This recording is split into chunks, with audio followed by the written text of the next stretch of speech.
Ekam Singh. I am currently working as a IRMS Group A in Indian Railways. So today we are going to discuss an important topic, and it is our neighbor also, the Bangladesh-India relations. And friends, since you know that Bangladesh is going for an election, so let us discuss about the election that is going to happen in Bangladesh. So you know that on January 2024, there was a controversial and unconstitutional according to Bangladesh constitution that election must take within the 90 days period before the expiration of the current term of Jatiya Sansad on 29 January 2024. So friends, as you know that the current Bangladeshi Prime Minister, that is Sheikh Hasina, has won the elections for the fourth consecutive right with less than 40% of the eligible votes, such a narrow margin you see. So let us understand the background behind this incident. So Awami League, which is the current government of Bangladesh, has won the 2018 general elections and formed the government of the Bangladesh. The first session of the Bangladeshi parliament was held on 30th January 2019. As the tenure of the current Bangladesh, the current Sansad, which is the name of the parliament like in India, is scheduled to expire on 29 January 2024. So there is new election that is going to take place in Bangladesh. So let us see opposition and the ruling party. So the main opposition party in the Bangladesh is the Bangladesh Nationalist Party, and the Sheikh Hasina party is the Awami League. So you know this. And demanded the end opposition and put a demand in front of the government that the government hand over power to a neutral caretaker government. So they want the government to resign and give it to a neutral caretaker government before the next election. This has been rejected by the Prime Minister Sheikh Hasina, who vowed that Bangladesh will never allow unelected government again. So you heard the statement right. She said that Bangladesh will never allow the unelected government again in Bangladesh. So here are 5 key takeaways from the election of Bangladesh. The election transformed the Bangladesh into a one-party system. As you can see that the Sheikh Hasina party has won the election 4 times in Bangladesh, and none of the opposition party are able to challenge it. Since you know that Sheikh Hasina was the daughter of the Sheikh Mujibur Rahman, who was the founder of Bangladesh, so she had quite a lot of popularity in Bangladesh. So you can see this, that opposition exists in the parliament, but they are quite a few in number as compared to the Awami League. So point number 2, that is to be noted that the turnout figures of the Bangladesh election can no longer be trusted, since there is corruption in the Bangladeshi institutions that we can see from the reports of Bangladesh. So with no formidable opposition in place and the race and calls from the opposition to boycott the election, it appeared the most challenging that the ruling party was to attract voters to the polling booths, that is the polling booths at the end of the polling day. The election commissioner of the current Bangladesh, that is the Qazi Habibul Awal, claimed that the turnout was around 40%, which is so low. When we compare it to India, the turnout is quite low when we see in Bangladesh. So what the low turnout signifies in Bangladesh is that people are resoundingly rejected the exercise. Means people have no longer trusted in the democracy of the Bangladesh.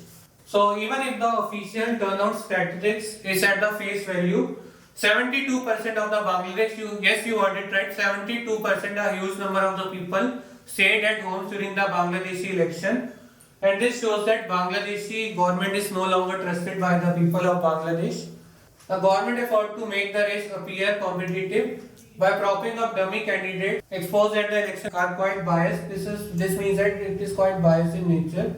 And you also know that Bangladesh is also facing current economic crisis that has made them less interested in voting, because people do not have enough needs to support themselves, and they do not take quite a lot interest in the Bangladeshi election. So you can see this period between 1991 and 2008, when Bangladesh held freely contested election, because earlier you know that Bangladesh was under the military rule.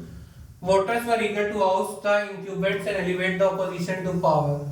The electorate seemed to heed the opposition's call to boycott the elections. As you can see that voter turnout is only just 40%, which is quite low in Bangladesh, an indication of high anti-incumbency sentiments and the popularity of the opposition parties.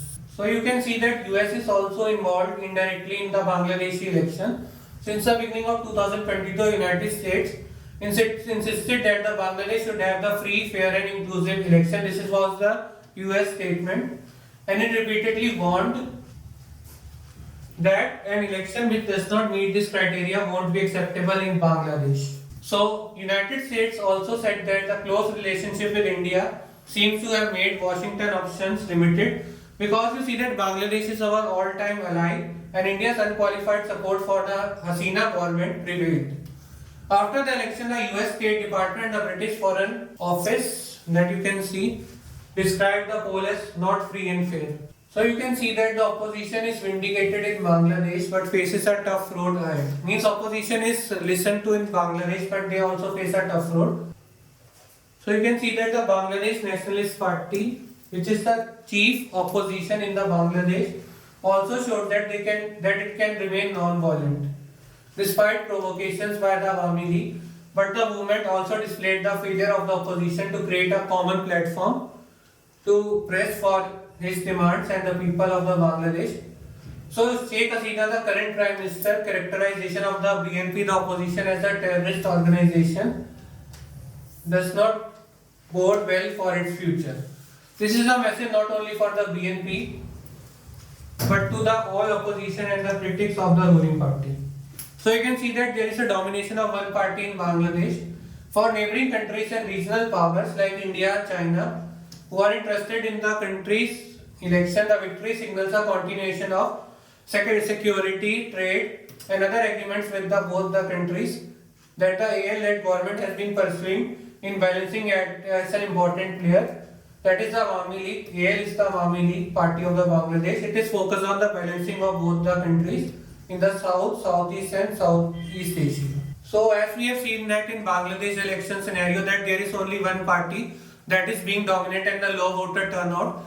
This signifies that although we have a very good relationship with the Awami League and as India we want it to stay in power for our defense, security and agreements, but at the same time, since it is our neighborhood and we should promote democracy in South Asia, so we should promote free and fair elections in Bangladesh, and since it is our neighbor country, so welfare of the people lies in the welfare of the whole subcontinent.